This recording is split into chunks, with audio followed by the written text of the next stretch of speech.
এখন এই সন্তান সন্তান আমরা কিভাবে গঠন করব? সন্তান গঠন করব হচ্ছে নারীরা, অর্থাৎ মারা কিন্তু সন্তান গঠন করবে। এখন বলে যে সন্তান গঠনের জন্য তো আমি স্কুলে দিয়েছি, মাদ্রাসায় দিয়েছি, তারপরে এই সন্তানগুলো বেয়াদব করছে কেন, আদব আখলাক ঠিক করছে না কেন, এরকম আমরা অনেকেই মনে করি। কিন্তু আমি বলতে চাই, একটা শিশু সন্তানের সর্বপ্রথম প্রাথমিক যে শিক্ষা প্রতিষ্ঠান সেটি হচ্ছে তার পরিবার।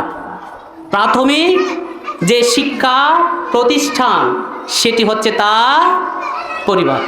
পরিবার থেকে যদি সে শিক্ষা না পায় তাহলে সে সকল ক্ষেত্রে থেকে সে বঞ্চিত হবে। একজন মাদ্রাসায় আমি আমার ছেলেকে মাদ্রাসায় দিয়েছি, হুজুররা যা পড়ায় তা যদি আমার বাড়িতে যদি আমি চর্চা না করে তাহলে আমার ছেলে কি হবে না, আউটপুট পাবো না, উপকারিত হবে না সে। হুজুররা বলছে তুমি মোবাইল দেখিও না, খারাপ কাজ এগুলো দেখা যাবে না, টিভি সিরিয়াল এগুলো দেখো না, কিন্তু আমি বাড়িতে বসে আমি নিজেও মোবাইল চালাই এবং নিজের টিভি দেখে আমার ছেলেকে এগুলো দেখার প্রতি উদ্বুদ্ধ করি, তাহলে সে দিন শিক্ষাকে শিখে পেল। সে তো দিন শিক্ষা পেল না, আমি তাকে সহযোগিতা করলাম না।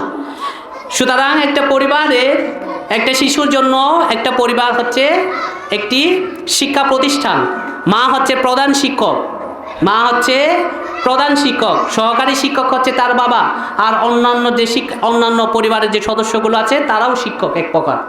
শিখতে হবে একটা শিশু তার পরিবার থেকে সমস্ত কিছু শিখতে হবে। মা প্রধান শিক্ষকের, প্রধান অভিভাবকের ভূমিকা পালন করতে হবে। ছেলেকে অভ্যস্ত তৈরি করতে হবে, প্রথমে তাওহীদের পরিচয় দিতে হবে। ছোট্ট বাচ্চা যখন কথা বলতে শিখতে হবে, কথা বলতে শিখবে সে, তখন সর্বপ্রথম তাওহীদের পরিচয় তাকে দিতে হবে। মা এক্ষেত্রে ভূমিকা পালন করবে তাওহীদ, আল্লাহর পরিচয় দিতে হবে, আল্লাহ এক, তার কাছে শরীক করা যাবে না। আমাদেরকে খাওয়ান কে বলো বাবা, বলতে হবে, ও শিখাতে হবে আল্লাহ আমাকে খাওয়ান। এই যে বাবা তুমি চকলেট খাচ্ছ, এই যে চকলেটটা কে দিয়েছে বলো তো বাবা, বলবে তো বাবা আল্লাহ, আল্লাহ দিয়েছে তোমাকে চকলেট। খুঁজলে এই যে ছেলের যে চাহিদা পূরণ করার সাথে সাথে আল্লাহর পরিচয় তাকে দিতে হবে। এইভাবে তাওহীদ শিখাতে হবে আমাদের বাচ্চাদেরকে। এইভাবে যদি আমরা তাওহীদ শিখাতে পারি তাহলে এই শিশু কখনো পথভ্রষ্ট হতে পারে না, মা বাবাকে কখনো কষ্ট দিবে না, মায়ের হক যথাযথভাবে রক্ষা করবে একটা ছেলে শিশু। এইভাবে তাওহীদ আমাদের ছেলে সন্তানকে শিখাতে হবে। এরপর আমাদের ছেলে সন্তানকে মায়ের যে আরেকটি গুরুত্বপূর্ণ ভূমিকা পালন করতে হবে, আমাদের ছেলে সন্তানকে রাসূলুল্লাহ সাল্লাল্লাহু আলাইহি ওয়াসাল্লামের আদর্শ শিখাতে হবে, সুন্নাহ শিখাতে হবে। সে যখন ঘুমাতে যাবে তাকে বলবো বাবা দোয়া পড়ো, তোমাকে দোয়া করতে হবে। আমাদের বিশ্বনবী সাল্লাল্লাহু আলাইহি ওয়াসাল্লাম দোয়া পড়েছেন, সেই দোয়াটা তুমিও পড়ো, আল্লাহুম্মা বিসমিকা আমুতু ওয়া আহইয়া। এভাবে করে তাকে দোয়া শিখাতে হবে, বাবা এই দোয়াটা পড়ো। এরপর হবে যখন সে ঘুম থেকে উঠবে তখন তাকে শিখাতে হবে আলহামদুলিল্লাহিল্লাযী আহইয়ানা বা'দামা আমাতানা ওয়া ইলাইহিন নুশুর। এই যে তাকে অভ্যস্ত করতে হবে। এরপর সে যখন খাওয়ার শুরু করবে বলো বাবা দোয়া পড়ো, তখন দোয়া পড়তে হয় আল্লাহুম্মা বিসমিল্লাহি ওয়া আলা বারাকাতিল্লাহ, বিসমিল্লাহি ওয়া আলা বারাকাতিল্লাহ। এই যে দোয়াগুলো শিখাতে হবে। তারপর সালামের প্রসার করাইতে হবে, বাবা কেউ মেহমান আসছে সালাম দিতে হবে, রাস্তায় গেলে সালাম দিতে হবে, তাকে স্মরণ করে দিতে হবে। এগুলো মায়ের কাজ। এটা মা হচ্ছে একটা তার পরিবারের মধ্যে প্রধান শিক্ষক, মাথায় রাখতে হবে।